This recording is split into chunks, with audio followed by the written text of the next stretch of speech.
So ఇప్పుడే game changer cinema అయితే చూసాను అనమాట. బేసిక్గా ఈ గేమ్ చేంజర్ గురించి మాట్లాడుకుంటే ఫస్ట్ ఆఫ్ ఆల్ సినిమా నిజంగానే గేమ్ చేంజర్ అని చెప్పాలి.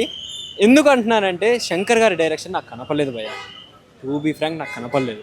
ఆయన డైరెక్షన్ మనం ఎక్స్పెక్ట్ చేసిన లెవెల్లో అయితే లేనే లేదు. ఎందుకంటే సాంగ్స్ ఎందుకు వస్తాయి, first of all minus songs ఎందుకు వస్తాయో తెలియదు, ఎందుకు వెళ్తాయో తెలియదు, అసలు టైమింగ్ లేదు సాంగ్కి. అండ్ ఇంకొకటి రామ్ చరణ్ గారి యాక్టింగ్ గురించి మాట్లాడుకోవాలంటే రామ్ చరణ్ గారి యాక్టింగ్ అయితే చింపేశారు. ఆయన చాలా బాగా చేశారు. అండ్ మిగిలిన క్యారెక్టర్స్ వాళ్ళకి ఇచ్చిన పరిధిలో కూడా వాళ్ళు చాలా బాగా చేశారు. అండ్ అంజలి గారి క్యారెక్టర్ కూడా చాలా బాగుంది. ఫస్ట్ ఆఫ్ ఆల్ మాట్లాడుకుంటే అప్పన్న క్యారెక్టర్ గురించి, అప్పన్న క్యారెక్టర్ సీరియస్లీ చాలా హైప్ ఇచ్చారు. చాలా బాగుంది అప్పన్న క్యారెక్టర్కి, ఆయన చాలా బాగా చేశారు. అండ్ అంజలి క్యారెక్టర్ వాళ్ళ మదర్ అండ్ సన్ ఏదైతే ఆ బాండింగ్ ఉంటుందో దాన్ని సరిగ్గా చూపించలేకపోయారు. అండ్ అలాగే ఇప్పుడు కామెడీ స్టార్స్ చాలామంది ఉన్నారు. బ్రహ్మానందం గారు, వెన్నెల కిషోర్ గారు, ఇలా చాలామంది స్టార్ కమెడియన్స్ అయితే ఉన్నారు. సో వాళ్ళని కూడా సరిగ్గా యూజ్ చేసుకున్నట్టయితే నాకు ఎక్కడ అనిపించలేదు.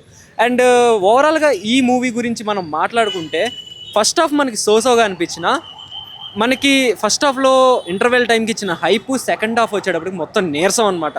అరే రొటీన్ స్టోరీ, రొటీన్ లాగానే అనిపించింది. సినిమా ఏం లేదు చెప్పాలంటే. సో ఓవరాల్గా నేనైతే ఈ సినిమాకి ఇచ్చే రేటింగ్ 5కి అయితే నేను ఒక 2 ఇస్తానండి. 2కి మించి నేనైతే ఇవ్వలేను. మరి ఈ సంక్రాంతికి మరి ఇంకా 2 సినిమాలు ఉన్నాయి కాబట్టి ఎలా ఉండబోతున్నాయి ఏంటో మరి తెలుసుకుందాం.